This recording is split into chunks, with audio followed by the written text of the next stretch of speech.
Welcome to another video right here on FE Builds. It's good to be with you once again, and it's going to be a short video straight into the point. Wet belt versus a timing chain. In my personal opinion, I prefer the timing chain, and it seems to be preferred a lot by people who like reliability. So at some stage or another, someone in the automotive industry decided to put a rubber belt in oil and put it in the engine. And that's what we refer to when we say wet belt. And that rubber belt just happens to be controlling the timing of the engine. And what happens when the timing goes out? Or if that belt snaps, in other words, the piston will most probably knock the valves and bend them, and you'll need a complete engine rebuild, so it will be a complete catastrophic failure. So a lot of us don't like wet belts. Now, the question on today's video that I want to answer is the Jimny a wet belt or a chain, a metal chain? And the reason why I want to answer that is there's some people who want to know. Because obviously a timing chain is preferred because it's supposed to last the lifetime of the vehicle. So I'm just going to open over here. And we can actually look in there. See that there? That's the chain. And don't worry about the color of the oil. That's not an emulsion. It's not water mixing with oil. There are some additives in there to prolong this engine and make it last much longer. But especially when under high loads. But you can see the timing chain over there. That opens the intake and exhaust valves. Now, this engine is basically used in quite a few models, and not only the Jimny, it's also used in the Toyota Urban Cruiser.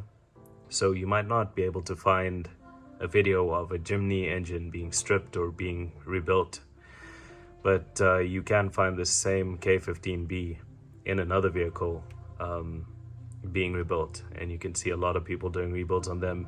It's basically got a timing chain that starts, sorry, I dripped that oil just now when I opened this. It's got a timing chain that goes all the way it goes all the way around, and it goes down to the bottom, around the crank, and then back up. Now, the oil pump, I was worried about the oil pump. Is it spinned by a wet belt, giving us another issue, or is it also chain, or is it something else? The good news is it seems to also be reliable so far as I've looked into it, and so far as I've used this car.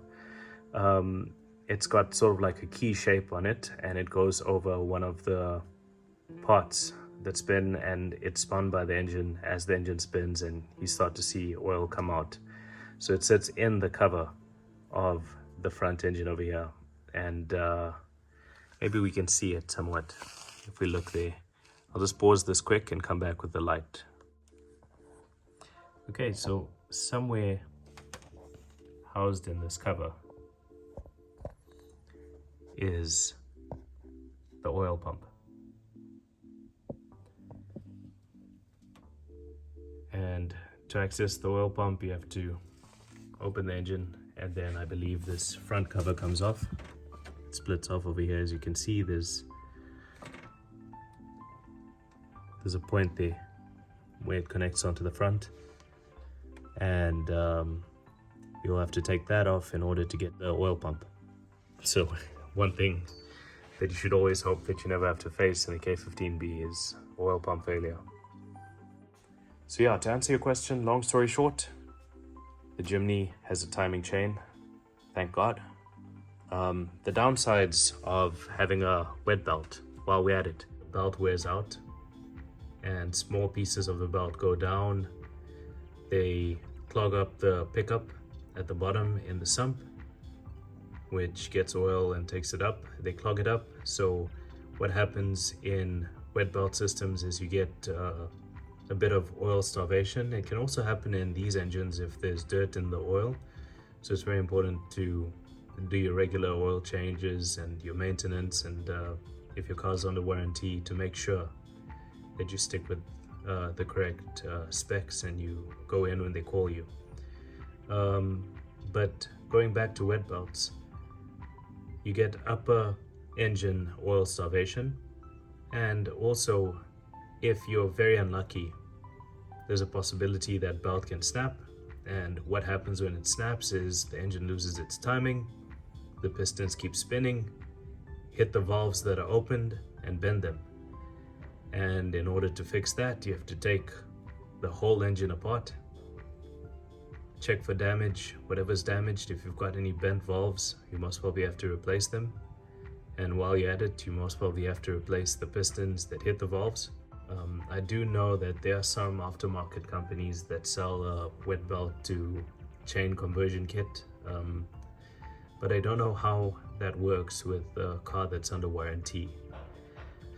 So it's good to know that the K15B has a chain, and it's a chain-driven timing, which is a good thing, as long as you don't stretch that chain and wear it out, where it gets loose or it breaks, because it can also break if you are excessive on it.